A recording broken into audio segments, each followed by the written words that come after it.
What a Thought by Shirley Jackson. Read for you today by Hugh Carr. Dinner had been good. Margaret sat with her book on her lap and watched her husband digesting, an operation to which he always gave much time and thought. As she watched, he put his cigar down without looking and used his free hand to turn the page of his paper.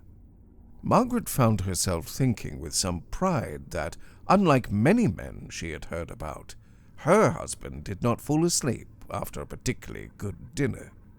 She flipped the pages of her book idly. It was not interesting.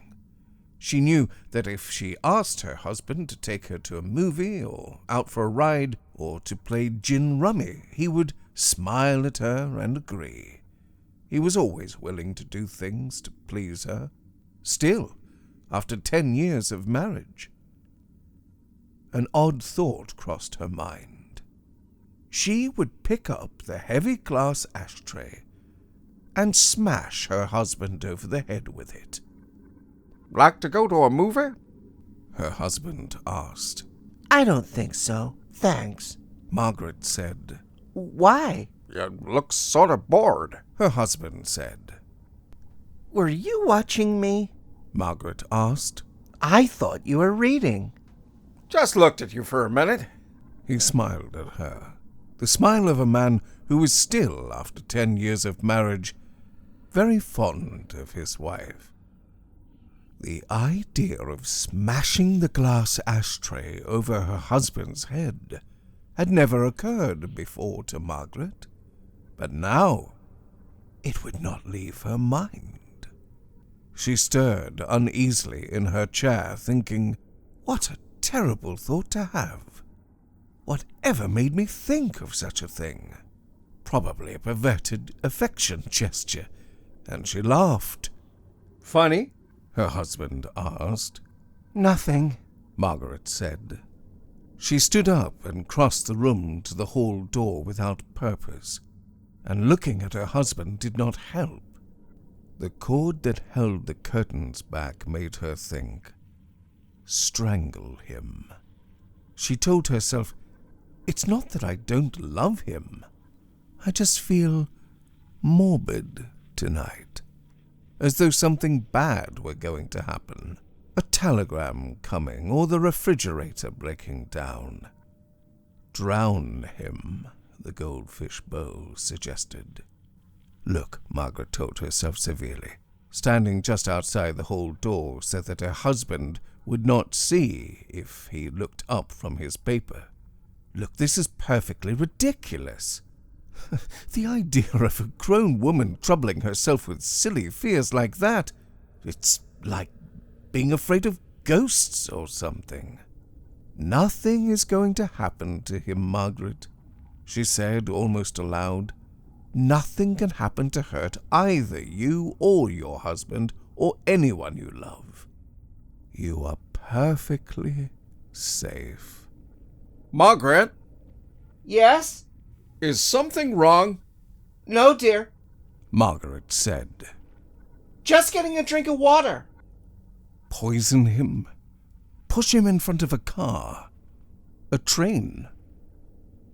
I don't want to kill my husband, Margaret said to herself. I never dreamed of killing him. I want him to live. Stop it. Stop it. She got her drink of water.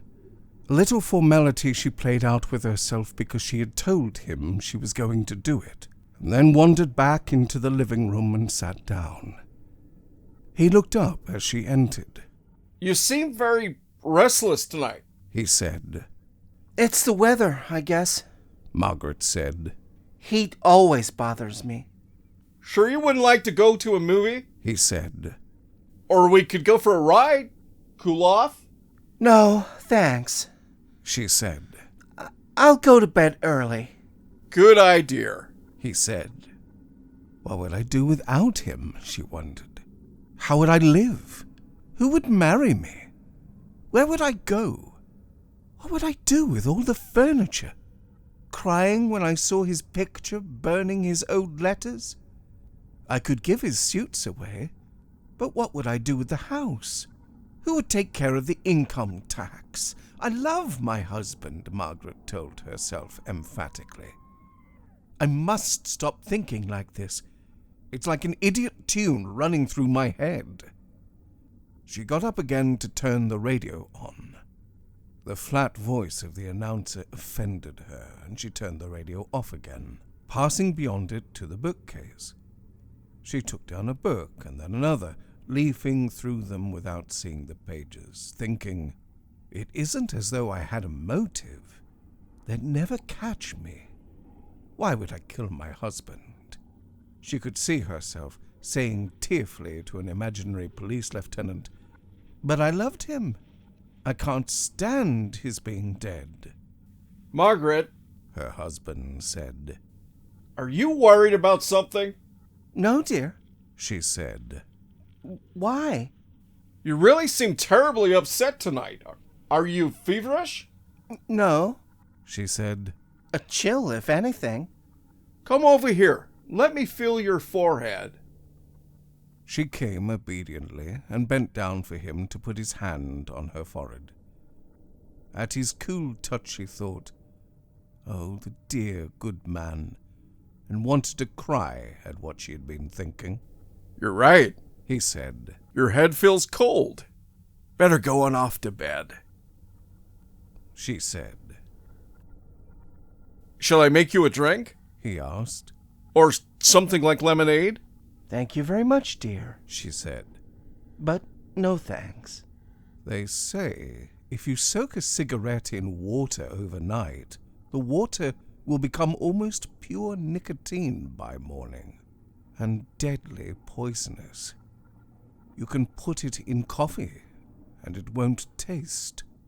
Shall I make you some coffee? She asked, surprising herself. He looked up again, frowning. I just had 2 cups for dinner, He said. but thanks all the same. I'm brave enough to go through with it, Margaret thought. What will it matter 100 years from now? I'll be dead too by then, and who cares about the furniture? She began to think concretely. A burglar. First, call a doctor, then the police, then her brother-in-law and her own sister. Tell them all the same thing. Her voice broken with tears.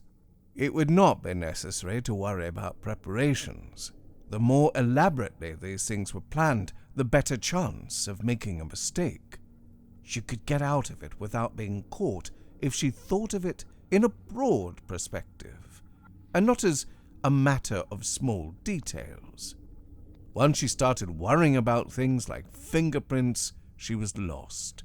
Whatever you worry about catches you. Every time. Have you any enemies? She asked her husband, not meaning to. Enemies? He said. For a moment, he took her seriously. And then he smiled and said, I suppose I have hundreds. Secret ones. I didn't mean to ask you that. She said, surprising herself again. Why would I have enemies? He said, suddenly serious again, and setting down his paper. What makes you think I have enemies, Margaret? It was silly of me. She said. A silly thought.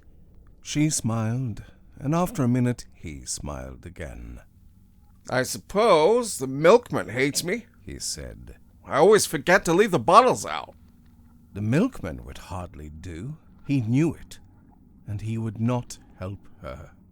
Her glance rested on the glass ashtray, glittering and colored in the light from the reading lamp. She had washed the ashtray that morning, and nothing had occurred to her about it then. Now she thought, it ought to be the ashtray. The first idea is always the best. She rose for the 3rd time and came around to lean on the back of his chair. The ashtray was on the table to her right now, and she bent down and kissed the top of his head. I never loved you more. she said, and he reached up without looking to touch her hair affectionately.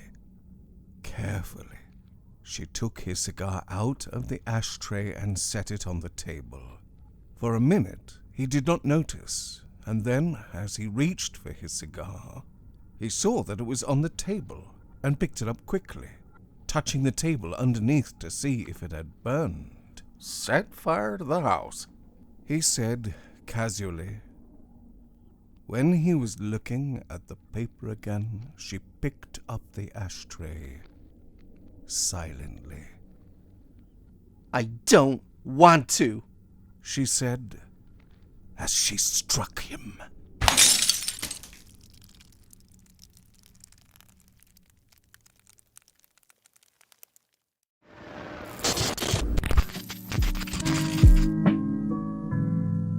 The Intoxicated by Shirley Jackson. Read for you today by Hugh Carr. He was just tight enough and just familiar enough with the house to be able to go out into the kitchen alone, apparently to get ice, but actually to sober up a little. He was not quite enough of a friend of the family to pass out on the living room couch. He left the party behind without reluctance, the group by the piano singing Stardust, his hostess talking earnestly to a young man with thin glasses and a sullen mouth. He walked guardedly through the dining room where a little group of 4 or 5 people sat on the stiff chairs, reasoning something out carefully among themselves. The kitchen doors swung abruptly to his touch, and he sat down beside a white enamelled table, clean and cold under his hand. He put his glass in a good spot in the green pattern, and looked up to find that a young girl was regarding him speculatively from across the table. "Hello," he said. "You the daughter?" "I'm Eileen," she said. "Yes." She seemed to him baggy and ill-formed. "It's the clothes they wear now, young girls," he thought foggily. Her hair was braided down either side of her face, and she looked young and fresh and not dressed up. Her sweater was purplish and her hair was dark. "You sound nice and sober," he said, realizing that it was the wrong thing to say to young girls. "I was just having a cup of coffee," she said. "May I get you one?" He almost laughed, thinking that she expected she was dealing knowingly and competently with a rude drunk. "Thank you," he said. "I believe I will." He made an effort to focus his eyes. The coffee was hot, and when she put a cup in front of him, saying, "I suppose you'd like it black?" he put his face into the steam and let it go into his eyes, hoping to clear his head. "It sounds like a lovely party," she said without longing. "Everyone must be having a fine time." "It is a lovely party." He began to drink the coffee, scalding hot, wanting her to know she had helped him.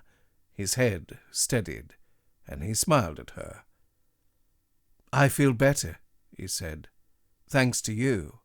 "It must be very warm in the other room," she said soothingly. And he did laugh out loud, and she frowned, but he could see her excusing him as she went on. "It was so hot upstairs, I thought I'd come down for a while and sit out here." "Were you asleep?" he asked. "Did we wake you?" "I was doing my homework," she said. He looked at her again, seeing her against a background of careful penmanship and themes, worn textbooks, and laughter between desks. "You're in high school?" "I'm a senior." She seemed to wait for him to say something, and then she said, "I was out a year when I had pneumonia." He found it difficult to think of something to say. Ask her about boys? Basketball? And so he pretended he was listening to the distant noises from the front of the house. "It's a fine party," he said again, vaguely. "I suppose you like parties," she said. Dumbfounded, he sat staring into his empty coffee cup. He supposed he did like parties. Her tone had been faintly surprised, as though next he were to declare for an arena with gladiators fighting wild beasts, or the solitary circular waltzing of a madman in a garden. "I'm almost twice your age, my girl," he thought, "but it's not so long since I did homework too." "Play basketball?" he asked. "No," she said. He felt an irritation that she had been in the kitchen first, that she lived in the house, that he must keep on talking to her. "What's your homework about?" he asked. "I'm writing a paper on the future of the world," she said, and smiled. "It sounds silly, doesn't it?" "I think it's silly." "Your party out front is talking about it. That's one reason I came out here." He could see her thinking that that was not at all the reason he came out here, and he said quickly, "What are you saying about the future of the world?" "I don't think it's got much future," she said. "At least the way we've got it now." "It's an interesting time to be alive," he said, as though he was still at the party. "Well, after all," she said, "it isn't as though we didn't know about it in advance." He looked at her for a minute. She was staring absently at the toe of her saddle shoe, moving her foot softly back and forth, following it with her eyes. "It's really a frightening time when a girl, 16, has to think of things like that." "In my day," he thought of saying mockingly, "girls thought of nothing but cocktails and necking." "I'm 17, she looked up and smiled at him again. "There's a terrible difference," she said. "In my day," he said, overemphasizing, "girls thought of nothing but cocktails and necking." "That's partly the trouble," she answered him seriously. "If people had been really, honestly scared when you were young, we wouldn't be so badly off today." His voice had more of an edge than he intended. "When I was young," and he turned partly away from her as though to indicate the half-interest of an older person being gracious to a child. "I imagine we thought we were scared. I imagine all kids 16, 17 think they're scared. It's part of a stage you go through, like being boy crazy." "I keep figuring how it will be." She spoke very softly, very clearly, to a point just past him on the wall. "Somehow, I think of the churches as going first, before even the Empire State Building, and then all the big apartment houses by the river, slipping down slowly into the water with the people inside.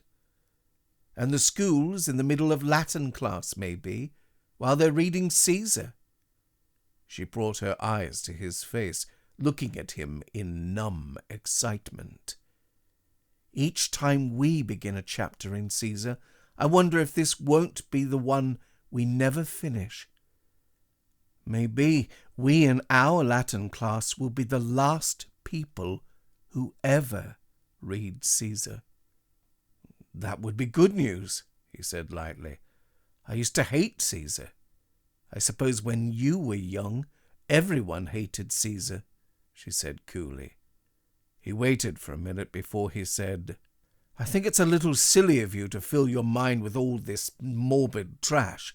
Buy yourself a movie magazine and settle down." "I'll be able to get all the movie magazines I want," she said insistently. "The subways will crash through, you know, and the little magazine stands will all be squashed. You'll be able to pick up all the candy bars you want, and magazines, and lipsticks, and artificial flowers from the 5 and 10, and dresses lying in the street from all the big stores, and fur coats." "I hope the liquor stores will break wide open," he said, beginning to feel impatient with her. I'd walk in and help myself to a case of brandy and never worry about anything again. The office buildings would be just piles of broken stones, she said, her wide, emphatic eyes still looking at him. If only you could know exactly what minute it will come. I see, he said. I go with the rest. I see. Things will be different afterward, she said. Everything that makes the world like it is now will be gone. We'll have new rules and new ways of living. Maybe there'll be a law not to live in houses, so then no one can hide from anyone else, you see. Maybe there'll be a law to keep 17-year-old girls in school learning sense, he said, standing up. There won't be any schools, she said flatly. No one will learn anything to keep from getting back where we are now. Well, he said with a little laugh, you make it sound very interesting. Sorry I won't be there to see it. He stopped, his shoulder against the swinging door into the dining room. He wanted badly to say something adult and scathing, and yet he was afraid of showing her that he had listened to her, that when he was young people had not talked like that. If you have any trouble with your Latin, he said finally, I'll be glad to give you a hand. She giggled, shocking him. I still do my homework every night, she said. Back in the living room, with people moving cheerfully around him, the group by the piano now singing Home on the Range, his hostess deep in earnest conversation with a tall, graceful man in a blue suit, he found the girl's father and said, I've just been having a very interesting conversation with your daughter. His host's eye moved quickly around the room. Eileen, where is she? In the kitchen, doing her Latin. Gallia est omnia divisa in partes tres, his host said without expression. I know. A really extraordinary girl.